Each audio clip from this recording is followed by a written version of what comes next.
Ćao, u ovom tutorialu ću ti pokazati kako ćeš napraviti ovakvu zastavu. Međutim, mi ćemo dodati još nešto što će držati zastavu, neće samo lebditi tako u vazduhu. Tako da ćemo sada početi. Vi ovo možete raditi sa svakom zastavom koju želite. U različitim pozama, znači ne mora da bude ovako, može da bude kako god vi hoćete. Znači, prvo što ću ja uraditi je da upalim screencast keys, tako da vi možete da vidite što god da ja radim. Levi klik, desni klik, srednji klik, sve tako kako treba. Znači, idemo da izbrišemo našu kocku, idemo na number pad 1 i onda idemo Shift A, Images, to jest Images as Planes. Vi to možete samo da radite kada idete u Preferences i onda Import Images as Planes, čekirate to i što će nam kasnije još trebati je Node Wrangler. Ovako se piše, čekirate i to i onda možete ovo da izgasite. Idemo Shift A, Images as Planes, onda idete tu da ste sačuvali, kod mene je tu desktop, evo i ovdje, onda idemo R, Z i 90 minus. Zašto minus? Kada idemo sada u Shaded mode, onda vidimo da je to tačna orijentacija, da sam to uradio bez minusa, onda bi ovaj grb bio ovdje i to nije kako treba, bilo bi tačno preslikano. Što ćemo sad raditi, idemo stisnemo Tab, onda G, X i držajući Ctrl, ovo se pomera u inkrementima. Ako spustimo to, onda se ovo tečno pomera. Mi to želimo u inkrementima, znači idemo ovako, i ponovo GX, sve dok ova linija ne bude u ovoj tački, narančastoj. To je naš origin i on bi trebao uvijek da bude tu.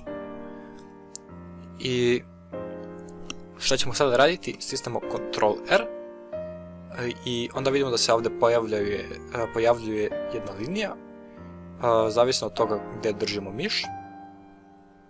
I mi ćemo stisnuti sada ovdje levim klikom, vidimo da se ovo pomera, stisnemo desni klik kako bi to bilo u sredini, idemo ovdje dole i ovdje ću ja dodati 20, znači 20 prosjecanja.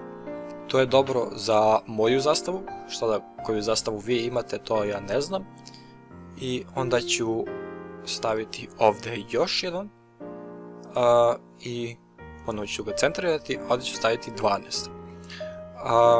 Bitno je da kod vaše zastave imate dovoljno prosjecanja ovamo i kada prosječite ovamo, onda je bitno da dužina jedne kockice bude ista kao širina jedne kockice. Znači da to budu stvarno kvadratići, a ne pravougovnici, da bi to kasnije ispalo što bolje. Što ćemo sada raditi jest da idemo u Vertex mode, ako već i nismo, stisnemo ovaj i ovaj Vertex i onda idemo ovdje u Object Data tab, pod Vertex Group stisnemo na plus i Assign. Onda već možemo da izlazimo iz Edit moda i stisnemo Shift A, onda idemo na Force Field, Wind, onda ćemo to rotirati po Y osi za 90 stepeni, to ću ja sad malo skloniti radi preglednosti i pod Physics tabom ovdje ćemo dati Strength od 2500. Idemo ovdje, već smo na Physics tabu, stisnemo na Cloth, onda što ćemo raditi jeste Tension stavimo na 1, Compression stavimo na 1, Bending stavimo na 0,1 i to je već to. Za ovaj tab idemo na Shape, stisnemo na Pin Group, stisnemo našu grupu, Dynamic Mesh, ovo zatvaramo i onda Collisions, stavimo Self Collisions i to je to za ovaj tab. Sljedeće što otvaramo jeste Cache i idemo na naše modifajere, to je ovdje francuski ključ. Add modifier Subdivision Surface, sa Cat Clarka prebacimo na Simple, Render prebacimo na 1, idemo ovdje gore i ovo zatvaramo. Ovime pomeramo modifajere gore i dole, nama je bitno da Subdivision Surface bude iznad Clotha. Sljedeće što radimo jeste da idemo ponovno na Physics tab. Ovo će promijeniti 1 na 100. Ako vi hoćete da napravite animaciju, to može da bude koliko god hoćete slika. Ja ću to sada zapravo držati samo na 100, zato što je to sve što meni treba. Kada ovo završimo, mi možemo da kliknemo na Bake All Dynamics i onda ćete vidjeti da on ovdje nešto renderuje. Mi ćemo sačekati da to završi. I evo ga, sada kad kliknemo na Play, vidimo da on to simulira i da naša zastava onako malo veje u vazduhu i to je to kako treba. Međutim, meni to nije dovoljno brzo, tako da ću ja to postaviti na 3500. To je ponovo sasvim na vama koliko vi hoćete da vaš vetar bude jak. Ja bih da bude malo jači, tako da ću ja to tako postaviti. Kolika će vama vrednost trebati zavisi od veličine vaše zastave, od mase vaše zastave i tako dalje. Tako da eksperimentišite. Sada kad to ponovo radim, to je već malo bolje, međutim ja ovdje ne dobijam rezultate koje se meni sviđaju, tako da ću to još malo pojačati, možda 4500. Idemo ponovo isti princip, sve dok ne dobijemo nešto što će se nama svidjeti.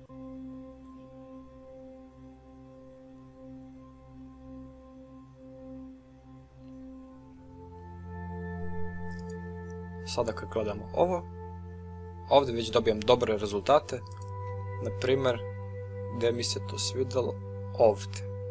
To mi se sviđa. I šta sada radim? Ako mi je dalje ovaj kursor tu, ako nije, i recimo na primjer da je ovdje, stisnemo na našu zastavu, Shift S, cursor to selected i ponovo se vraća tu. Što sad radimo jeste stisnemo na cilindar, to jest na cilindar, S, Shift Z, kako bismo skalirali po svakoj osi sem Z, i to smanjimo prilike, a to je već previše. Ovako otprilike. To pomerimo u desno, povećamo na Z malo više, svejedno koliko je. To se kod nas i onako neće vidjeti iz tog ugla. I onda ponovo stisnemo cursor to selected ukoliko smo to pomerili. Shift A, cilindar, ponovo smanjimo, Shift Z, znači S, Shift Z. To će sada biti to što nama drži zastavu. S, Z i sve dok to ne izgleda ovako, da ovo to dotiruje krajeve. Idemo u Tab, idemo u Face Select Mode za površine. Stisnemo na našu skroz gornju površinu, ovu ovdje, stisnemo na 1 na number padu, dok to ne bude otprilike ovako malo više. Sad koliko god nam se to svidjelo, meni se sviđa otprilike ovaj ugao, isto to ću uraditi ovdje dole.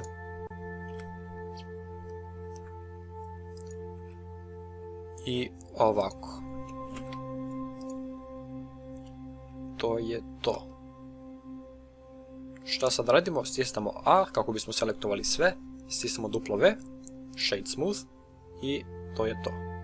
Šta sada radimo? Idemo ponovno na našu zastavu, modifiere, idemo Add Modifier, Subdivision Surface, stavimo na 2 i to već izgleda mnogo bolje.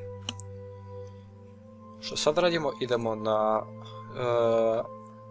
Solidify, evo ga ovdje, stavimo ga na, ovo je definitivno previše, ja ću ga staviti na prilike pola, to izgleda bolje, to je malo bolje, možda, to je već to. Znači, ja sam ga postavio na 0,001, to je za mene super. Idemo u našu kameru, ja ću je spustiti, još, evo ga ovako, da je gledamo zastavu odozdo i onda idemo u Shading Workspace. Stisnut ću 1 za ortogonalnu projekciju, idem na naš kabel ili kako ćemo to sad nazvati, stisnem na New, Ovo ću promijeniti da izgleda kao bakar, znači ako malo naranđasta boja. Metalik ću postaviti na 1, a roughness ću smanjiti na 0,25. To je hrapavost materijala. Isto ću raditi ovdje, samo što ću ja ovdje zadržati ovo. Value ću staviti na 0,9. Imate ovdje RGB i HSV. Tu postavljam 0,9. Hrapavost ću staviti na 0,3. I s time smo mi ovaj deo završili. Sada dolazi osvjetljenje. Ovu lampu ćemo izbrisati, znači X. I šta sad radimo? Idemo u našu kameru. Idemo na ovaj World tab, to je ovaj svijet. Na ovu tačku, Environment Texture. Open. I onda gdje smo to sačuvali, ja tražim HDRI. Ako vi to nemate, vi to morate tek da skinete. I ja ću otvoriti Autumn Forest. Gdje možete da skinete takve stvari? To možete da skinete ovdje, na HDR Havenu. I tu imate baš dosta slika od 360 stepeni koje vam daju svetlosne informacije. To ja uvijek koristim za moje osvjetljenje, zato što je jednostavno najbolji način da dobijemo realistično osvjetljenje. Dakle, ponovo u Blender. Šta sad treba da radimo? Idemo na Ctrl B i selektujemo ceo ovaj deo naše kamere. Ako prelazimo, to nije bitno. Idemo na ovaj Shaded View i vidjet ćemo da to već izgleda mnogo dobro. Međutim, ja ovdje nisam stavio metalik na 1, sad bi trebalo da bude bolje. Šta sad radimo? Ovo izgleda relativno glupo još. Nemamo mi to lepo osvjetljenje koje želimo. To je zato što je naš render engine Eevee, a mi želimo Cycles. Znači ponovo. To već izgleda mnogo bolje. Ja ću pojačiti osvjetljenje na 1,5, tako da je upola jači nego što je pre bilo. I sada kada se vratimo u ovo, ja ću odabrati, kada se vratimo u Shaded Mode, ja ću odabrati ovaj deo moje zastave sa lijevim klikom ili desnim, zavisno od toga što ste selektovali na početku kada ste ušli u aplikaciju. Shift A, Empty, Plane Access, to ću smanjiti. Sada ćemo dodati jedan efekat koji se zove Depth of Field. To je taj efekat koji dobijate kada slikate neki objekat izblizu i onda ćete vidjeti da je pozadina jako mutna i isto to ćemo sada replicirati. Ja ću se možda još malo približiti mom objektu i to je to. Stisnut ću na moju kameru, idem na Camera tab, Depth of Field i biram moj Empty. Evo ga ovdje. Ostavit ću ovo na 1,8 i kada ponovo gledamo u Shader View, vidjet ćemo da je to već mnogo bolje. Ja ću to možda još čak i malo smanjiti na 1,4. To mi se više sviđa. Međutim, mi još nismo gotovi. Treba da shadujemo našu zastavu. Kao prvo, sve možete da izbrišete sem teksturu. Idemo ovo, stisnem F. Stisnem F. Ok, onda ću samo konektovati ovako. Principled, znači Shift A, Principled, dodam ovdje. Isto ovo ću staviti ovdje u Subsurface Color. Shift A, Search. Idem na Hue Saturation. Value ću smanjiti za 2, znači 0,8. Idemo na Alpha, to ću smanjiti na 0,9. I Normal. Za to nam treba tekstura, koju ću sada samo ubaciti ovako. Nju ćemo postaviti na Non-Color. Kako ona izgleda, idemo ovdje. Tražimo Cotton Bump Seamless. I ja sam skinuo ovu. To je jednostavno crno-bela tekstura koja će nam dati informaciju o tome koliko je uzvišeni jedan deo našeg tijela, a koliko je smanjen. Znači, to ćemo staviti ovdje. Onda Ctrl T To možemo samo da radimo kad imamo Node Wrangler. Ovo ću staviti na 2,5. Mi trenutno ne vidimo još ništa, znači idemo na Bump. Sad normal stavimo na height. Sad vidimo već da se tu već nešto promenilo, međutim to je previše. 0,1 ovdje na distance i 0,5 na strength. Sada da bismo vidjeli šta smo ovdje uradili, mi ovo trebamo da podignemo, ovaj subsurface, i to ću staviti za sad na 0,25. Ovo je postalo crno, međutim to je sasvim svejedno.